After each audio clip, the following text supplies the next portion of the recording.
Hello दोस्तों, स्वागत है मेरे YouTube channel study with Sudarshan में। दोस्तों, आज मैं इस वीडियो में बात करने जा रहा हूँ कि बोर्ड एग्ज़ाम में यानी कि अपना बेस्ट से बेस्ट कैसे दें, यानी कि अच्छा स्कोर कैसे प्राप्त करें।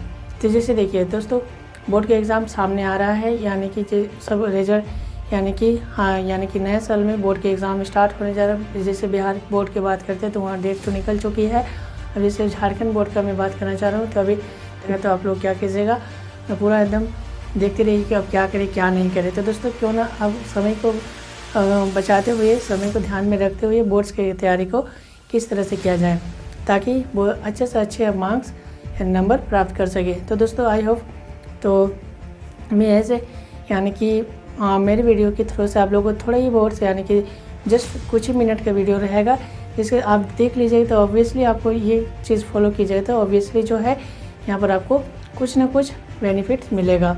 जैसे देखिए, बात करते हैं, बहुत सारे स्टूडेंट्स को प्रॉब्लम होता है कि मुझे नंबर नहीं आएगा, कि मुझे मेरे तो क्लास भी अच्छे नहीं गए थे, यानी कि कोचिंग भी नहीं गए थे। कोई बात नहीं, आप यानी कि देख सकते हैं। जैसे देखिए, अभी यूट्यूब में सारा चीज़ मिल जाता है, तो यूट्यूब से भी सर्च करके आप वहाँ से पढ़ सकते हैं। यानी कि आप जैसे देखिए, यहाँ तक हो गया, सबका तैयारी भी बढ़िया रहता होगा और आई होप यहाँ तक आप लोग सारी चीज़ अभी कलेक्ट करके रख लिए होंगे कि बोर्ड की तैयारी। जैसे देखिए, कोई भी एक युद्ध लड़ने जाते हैं तो क्या करते हैं हम लोग, सबसे पहले अपने हथियार को मजबूत कर देते हैं।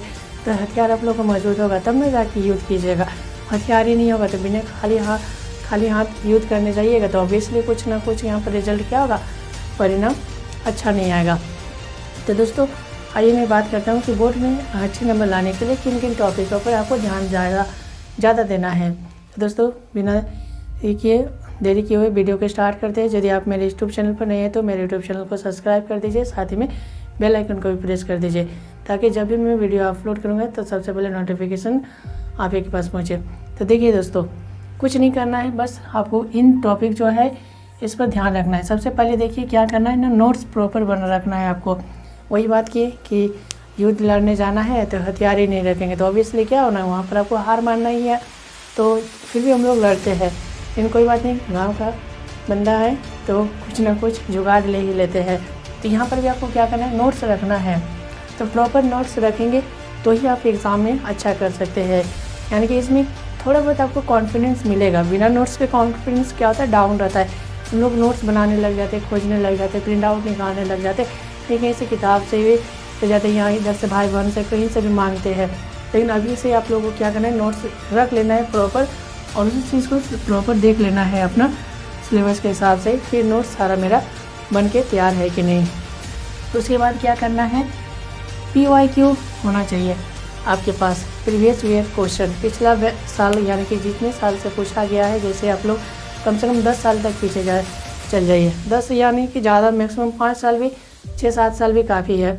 तो वहाँ पर जा सकते हैं, क्वेश्चन देख सकते हैं कि आखिर क्या क्या क्वेश्चन को बार बार रिपीटेड किया गया है और क्वेश्चन का पैटर्न कैसा है, क्वेश्चन किस तरह से आ रहा है, कितने मार्क्स का आ रहा है इस बार, तो जैसे MCQ कितना है, ये सारा चीज़ देख लीजिएगा।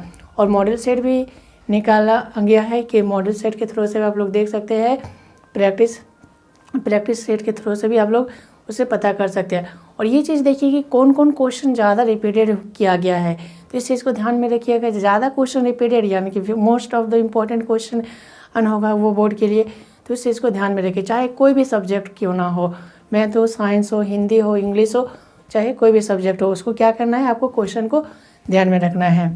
उसके बाद आता है आपका चैप्टर वाइज मार्क्स, ये भी बहुत मायने रखता है।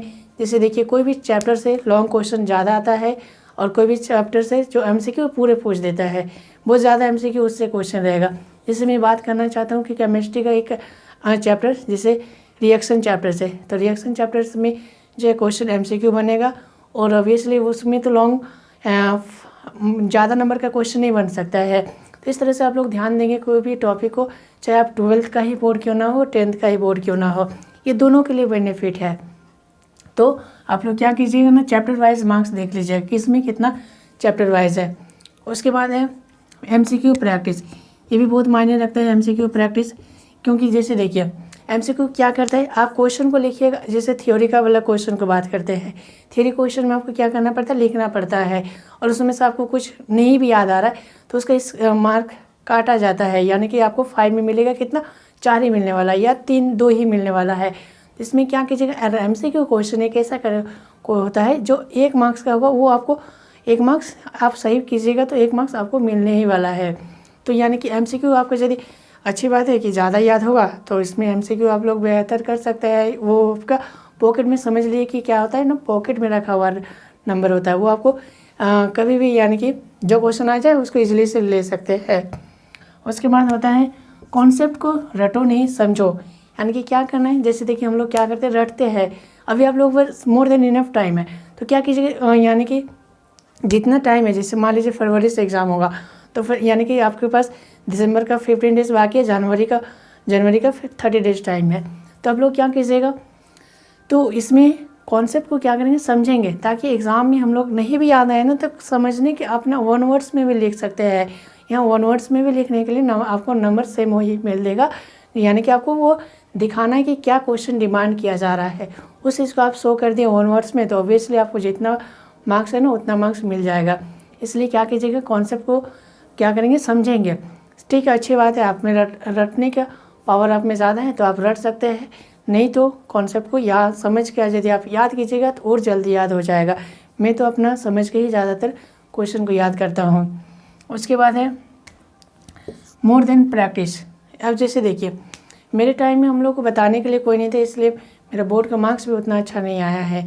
तो लेकिन मैं आप लोगों को ये चीज़ बताना चाहता हूँ, जैसे देखिए मेरी गलती ये हुई थी इस टाइम में कि हम उतना गाइड करने वाले नहीं थे, बस पढ़ रहे हैं कि जनरली और किस टॉपिक में क्या पढ़ना है, कैसे पढ़ना है, वो नहीं बताते थे। लेकिन आप लोगों को मैं यहाँ पर बताने चाह रहा हूँ कि कैसे यानी कि सारा चीज़ को ध्यान में रखते हुए करना है।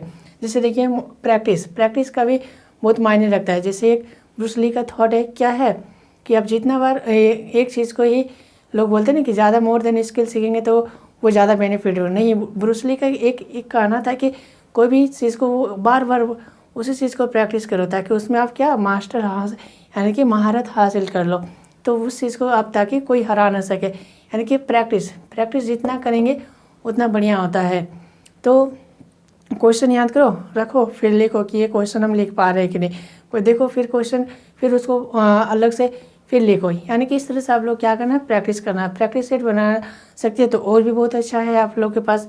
उसके बाद है मोर देन प्रैक्टिस हो गया। उसके बाद एक जुनून भी होना चाहिए, नहीं मैं लाऊंगा तो लाऊंगा, क्योंकि जैसे देखिए बोर्ड एग्ज़ाम आप लोगों के सालों के बाद यानी कि पूरे मेहनत, जैसे आप मान लीजिए 8 में अच्छे थे, 9 में अच्छे थे और 7, 6 ये सब में अच्छे थे, आपका क्लास में फर्स्ट आता होगा, बहुत पढ़ने में तेज, गाँव में सब करना, यानी कि आपको सब चाहते हैं कि हाँ ये लड़का बहुत अच्छा है, बोर्ड में बहुत अच्छा करेगा। लेकिन वही आप 10th में अच्छा नहीं स्कोर किए तो सब बोलेगा ये लड़का पहले किसी तरह नंबर ले आता था लेकिन अब नहीं ले आ पा रहा है, इसका मतलब पढ़ने में वो बहुत जीरो है। तो इसलिए आप लोग का पूरे साल का मेहनत है, यानी कि 15 साल के, यानी कि जैसे आप जितना साल में बोर्ड एग्ज़ाम दे रहे हैं उतना साल का आप मेहनत है। यहाँ पर आपको क्या करना है, कोई भी हालत में आपको क्या करना है, अच्छा करना है स्कोर।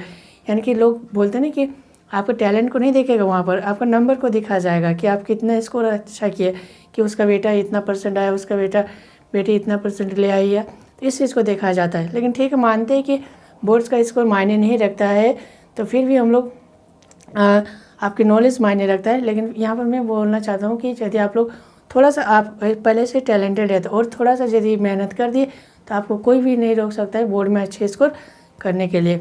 तो दोस्तों इन सारी बातों को आप लोग ध्यान में रखिएगा, और जो भी आप लोगों को दिक्कत आई, यानी कि आप लोगों को प्रॉब्लम आई बोर्ड एग्ज़ाम से रिलेटेड किस टॉपिक पर, यानी कि कैसे कि टाइम को कैसे मेंटेन किया जाए, इस तरह का कोई भी सवाल आए जिससे सर ये भी बताना, यानी कि बताइएगा कि जैसे कि सिलेबस को किस तरह से कवर किया जाए और कम समय में किस तरह से याद किया जाए, यानी सारे टॉपिक आपको जो भी मन में क्वेश्चन होगा कमेंट कीजिएगा, मैं उसी से रिलेटेड वीडियो बनाऊंगा। क्योंकि मेरा अपना एक्सपीरियंस है, क्योंकि मुझे बताने वाले कोई नहीं थे, लेकिन मैं आप लोगों को बताऊंगा कि किस तरह से बोर्ड के एग्ज़ाम को और अच्छा से स्कोर कर सके, चाहे वो 10th क्लास का ही क्यों ना हो, 12th क्लास का ही क्यों ना हो, आप इसमें क्या कर सकते हैं ना, अच्छे नंबर ला सकते हैं। हाय अब दोस्तों, वीडियो अच्छी लगी हो तो मेरे यूट्यूब चैनल को सब्सक्राइब कर दीजिए, साथ ही में बेल आइकन को भी प्रेस कर दीजिए ताकि इस तरह के नोटिफिकेशन सबसे पहले आप ही के पास पहुँचे। Thank you so much. जय हिंद।